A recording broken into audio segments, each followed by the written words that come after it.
ৰাজনীতি হিচাপে মই অভিজ্ঞ মানুহ নহয়, কিন্তু ৰাজনীতিৰ অভিজ্ঞ নহ'লেও যে কোনখন চৰকাৰে কি কৰি গৈ আছে আমি কি গম নাপাওঁ নেকি? যদি তেওঁলোকে যুদ্ধ ঘোষণা কৰে আমিও যুদ্ধ কৰিবলৈ সাজু। ভিডিঅ' আপডেটआनो আপडेट भिडिअ दा रिबा दिउरि बे बायद'आ मा खोथा बुंदों नोंथांमोनहा नाय। आरो गोबां बे 6टा जाथिनो गोदानै एसटि होनायनि सायाव गोबाङानो माना खालामदों। आरो जुदि होयोब्ला माबायदि जानो हागौ गिख्रंथाव महर लानायनि सम्भाबना आरो जानोबो हागौ रायजोफोर ना मा बुङो। आरो जुदि जायोब्ला माबायदि जागोन, जुदि होयोब्ला एसटि जुदि होयोब्ला जोंनि जे थाखानाय माखासे जे बर'नि एबा ट्राइबेलफोरनि बहुत खहा जागोन बेखौ नुहुरा। जिखुनु हक जाया माने भिडिअखौ नायलांग्रो नोंथांमोनहा भिडिअनि सायाव मा कमेन्ट होगोन। জনগোষ্ঠীক জনজাতিকৰণক লৈ যি আমি বিৰোধ কৰি আছো, এয়া আমাৰ বিৰোধ সদায় হৈ থাকিব। আমাৰ ধৰ্ণা কাৰ্যসূচী অব্যাহত থাকিব। আৰু মই এই ছ'চিয়েল মিডিয়াটো বিৰোধ কৰি গৈ আছো। আৰু সকলোৱে জনজাতি ককাই ভাই ভনীসকলে মোক সমৰ্থন জনাইছে, তাৰ কাৰণে অশেষ ধন্যবাদ জনাইছোঁ তেখেতসকললৈ। আৰু এতিয়া কথা হ'ল, কিছুমানে মোক সুধিছে যে 6 জনগোষ্ঠীক জনজাতিকৰণ কৰিলেহে অসমখন বাচিব। কিয় হিমন্ত বিশ্ব শৰ্মাই 6 জনগোষ্ঠীক গোটাই দিলে নেকি? ঠিকা দি দিছে নেকি 6 জনগোষ্ঠীক অসমখন বচা বুলি? তেতিয়াহ'লে ইয়াত গণতন্ত্ৰত মানে ইয়াত মুখ্যমন্ত্ৰী হোৱা যোগ্য কেলৈ লাগে? 6 জনগোষ্ঠীয়ে যদি বচাব পাৰে অসমখন, মুখ্যমন্ত্ৰীৰ কিয় প্ৰয়োজন? সাংবিধানিক পদৰ কিয় প্ৰয়োজন? তেতিয়াহ'লে মুখ্যমন্ত্ৰী এজনে ইয়াত আমি নিৰ্বাচিত কৰি পঠিয়ালোঁ, সাংবিধানিক পদমৰ্যাদাত বহি আছে, অসমৰ সুৰক্ষাৰ কাৰণে স্বাৰ্থৰ কাৰণে কাম কৰিব, উন্নতিৰ কাৰণে কাম কৰিব। এতিয়া কি মুখ্যমন্ত্ৰীয়ে তাৰমানে এই 6 জনগোষ্ঠীৰ ওচৰত হাৰ মানিব লাগে নেকি যে 6 জনগোষ্ঠীয়ে অসমখন বচাব আৰু মুখ্যমন্ত্ৰী এনে বহি চাই থাকিব? আৰু এই 6 জনগোষ্ঠীৰ দল সংগঠনবিলাকে এই যিবিলাক অসমীয়া দল সংগঠন গোটেইকেইটা ছাপোৰ্ট কৰিছে। তাৰমানে তেওঁলোকৰ কি ইমানেই পাৱাৰ নেকি তেওঁলোকে অসমখন বচাই দিব 6 জনগোষ্ঠীয়ে? আমিবোৰ কি মানুহ নহয় নেকি? আমি অলৰেডি বচি আছো। কা আন্দোলনৰ কথা ক'বলৈ হ'লে মই এটা কথা কওঁ, কা আন্দোলনত এই দল সংগঠনবিলাক অসমৰ যে সদৌ অসম হেৰিক মানে ছাত্ৰ সন্থা বুলি বোলে যে সংগঠন আছে, কি হ'ল? এখেতসকলে কি হ'ল? কেনেকৈ বচাব নোৱাৰিলে? কা আন্দোলন কেনেকৈ স্থগিত হৈ গ'ল? আন্দোলন কেনেকৈ হৈ গ'ল? কা আন্দোলন বৃহত্তৰ হিচাপে গঢ়ি উঠিব নোৱাৰিলে? এতিয়া এই 6 জনগোষ্ঠীয়ে বৃহত্তৰ আন্দোলন গঢ়ি আছে। লাজ লগা নাই নেকি সদৌ অসম মানে ভিত্তিত সংগঠনবিলাকৰ? লাজ লগা নাই?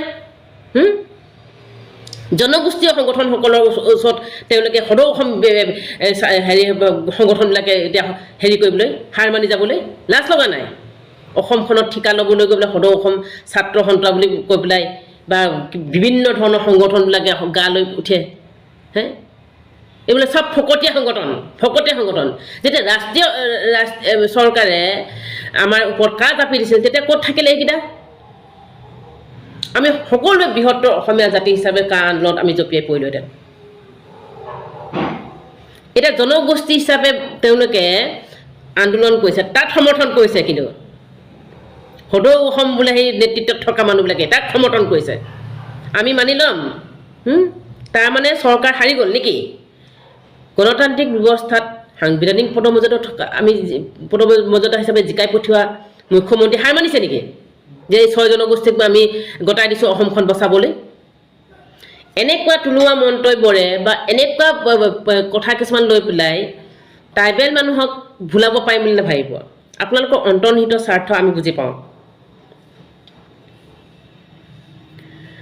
যুঁজিবলৈ মান আছে, যুঁজিয়ে থাকে। মোক কোনোবাই কিবা কৈ থাকক, মই ইমান কেয়াৰ কৰি থকা মানুহ নহয়, বুজিছে নাই? আমাৰ নিজৰ সুৰক্ষাৰ কাৰণে আমি মাত মাতিমেই, মাত নামাতাকৈ থাকিম বুলি ভাবিছে নেকি? ট্ৰাইবেলসকল কি চুপ হৈ থাকিব বুলি ভাবে নেকি আপোনালোকে? এই কিছুমান কথা মানে মই ৰাজনীতিক হিচাপে একচুৱেলি ৰাজনীতিৰ বিষয়ে মই ইমান অভিজ্ঞ মানুহ নহয়, কিন্তু ৰাজনীতিৰ অভিজ্ঞ নহ'লেও যে কোনখন চৰকাৰে কি কৰি গৈ আছে আমি কি গম নাপাওঁ নেকি?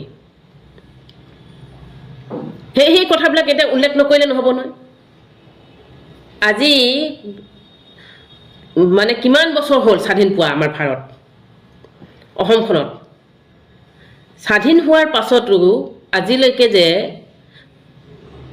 অসমখন বেলেগৰ হৈ গ'ল বুলি ক'বলৈ দিছে কেনেকৈ? বাংলাদেশী হেৰি আহিছে বোলে চৰকাৰে কৰিছে। চৰকাৰ কেনেকৈ এই দল সংগঠনবিলাকে সদৌ অসম ভিত্তিত দল সংগঠন থকাবিলাকে কেনেকৈ হেৰি কৰিব পৰা নাই, কণ্ট্ৰল কৰিব পৰা নাই চৰকাৰক প্ৰতিবাদৰ যোগেদি। এতিয়া ST হ'বৰ কাৰণে গোটেই সদৌ অসমৰ গোটেই যিমান সংগঠন আছে বোলে, বুদ্ধিজীৱী আছে বোলে, 6 জনগোষ্ঠীক জনজাতিকৰণ কৰিলেহে বোলে অসমখন বাচিব, এনেকুৱা ধৰণৰ চৰকাৰৰ ওচৰত উপস্থাপন কৰি পেলাই আমাক অনিষ্ট কৰিব আহিবলৈ বিচাৰিলে আমি কি মানি ল'ম বুলি ভাবে নেকি? আৰে আমিও সিমানেই আছোঁ, আমাৰ লগত সেইবিলাক নহ'ব। আমি ভাই ভাই বুলিয়ে ভাবি আছিলোঁ। আপোনালোকক একচুৱেলি আমি ভাই ভাই আছে যে বলীয়া হৈছে, বলীয়া হৈ থাকক বুলি ভাবি আছিলোঁ। কিন্তু আপোনালোকে সঁচাকৈ কিন্তু যিটো কাম কৰিবলৈ বিচাৰি ফুৰিছে ইমান ইজি নহয়। আমাৰ খংবিলাক এতিয়াহে ওলাইছে। এতিয়া আগৰ পৰা আমাৰ খংবিলাক ওলোৱা নাছিলে। আমাৰ খংবিলাক এতিয়া ওলাইছে, আৰু এতিয়া ওলাইছে যেতিয়া ওলাই থাকিব। আৰু ওলাব। আপোনালোক যিমান কৰিব আমি তাতকৈ বেছি কৰিম। কৰিব নোৱাৰে বুলি ভাবে নেকি? জংঘলী যেতিয়া জংঘলৰ নিচিনা আমি হেৰি কৰিম, প্ৰতিবাদ কৰিম। আৰে আমাক চৰকাৰৰ ওচৰত মানে হেৰি কৰিব তেওঁলোকে যুদ্ধ ঘোষণা কৰে, আমিও যুদ্ধ কৰিবলৈ সাজু আছো। আমি যুদ্ধ কৰিবলৈ সাজু আছো। কেৱল তেওঁলোকৰ ওচৰতে হেণ্ডাং টকা নাই। তেওঁলোকে সংগঠনৰ নেতৃত্বদাৰী হৈ পেলাই সন্ত্ৰাসবাদী সংগঠনৰ দৰে কথা কোৱাব তেওঁলোকে বাদ দিয়ক। আৰু তেওঁলোকে যদি এই কথা বাদ নিদিয়ে, অকল তেওঁলোকৰ হেণ্ডাং নাই, আমাৰ লগতো হেণ্ডাং আছে। চিধা কথা, যুদ্ধ হলে যুদ্ধ হ'ব, কিন্তু আমাৰ প্ৰাপ্য কেতিয়াও আমি এৰি দিয়া নহ'ব। আৰু আমাৰ অধিকাৰ, সাংবিধানিক অধিকাৰ, আমি কেতিয়াও সেইখিনি এৰি দিয়া নহ'ব।